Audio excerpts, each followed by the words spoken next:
Hello everyone, welcome back. Upfront Off-Road here, and today I'm going to be going over how to stop rust from coming back. Now, really, this isn't 100% surefire way to make sure it's never coming back, because I don't want to say it's impossible, but especially without sandblasting, it is really, really difficult to 100% stop rust. But anyways, this is a motor for my 2000 Jeep TJ 4-liter. So this side, it's pretty rusty. But anyway, the first thing you're going to want to do, yourself a hammer and a screwdriver, like so. And all like the little, kind of hard to see, but like little spots of the metal, looks like it's bigger than the rest of the flanges, but you're going to want to chip them off. Because even if you just polish them and polish them and polish them, it'll polish out and looks like it's a steel. Like there's one right in there, you see that? If you hit that with a hammer, it'll come off, because it's all just like honeycombed rust.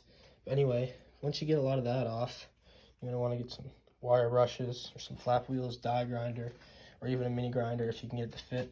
Anyway, just take it right down to the bare metal. I still have a bit of a ways to go, but you're going to want to really take it down. There's a lot of different brushes. You can use just whatever fits the spot you're trying to work really.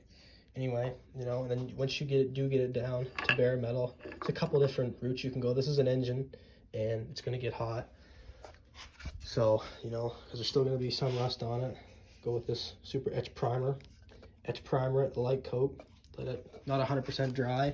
And then they have this Spray Bomb engine enamel, which is good for high heat. Go over it with that. Color change, of course, going orange this time, make it a little better. But there are some other things you can do. You turn around to this Jeep body, for example. We had to put a patch in here, but it's kind of hard to really see it, but you can see where it's broken there. We hit it trying to take it a dump. Anyway, this is fiberglass resin, just like a epoxy resin for gluing that stuff or repairing fiberglass, but it sticks to metal really, really well. Now, it's not really good for heat, and it does not flex, it breaks.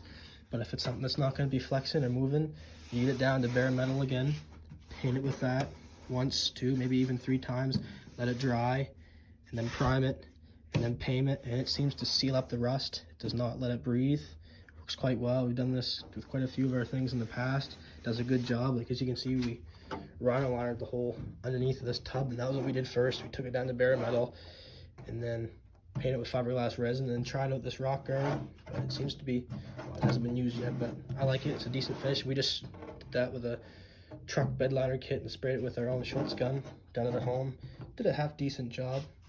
But yeah, that way it works. And they also, I don't have it down here, but we picked up this rust paint. It's kind of like a 2-in-1 primer black gloss paint. Same idea, it's meant to go on bare metal or like slightly rusty metal that's like cleaned and flat. Spray that on. Then you can top coat it with clear or color change entirely if you want. But like I said, probably the best way is to sandblast it down to bare metal, put that fiberglass resin to it, and then prime it or paint it. And it depends on your climate too. Like we, in Canada, up above the rust belt, the salt and the stone chips and all that happen, it breaks the paint or it breaks the resin, it breaks the steel, and once that rust can breathe, eventually it will come back.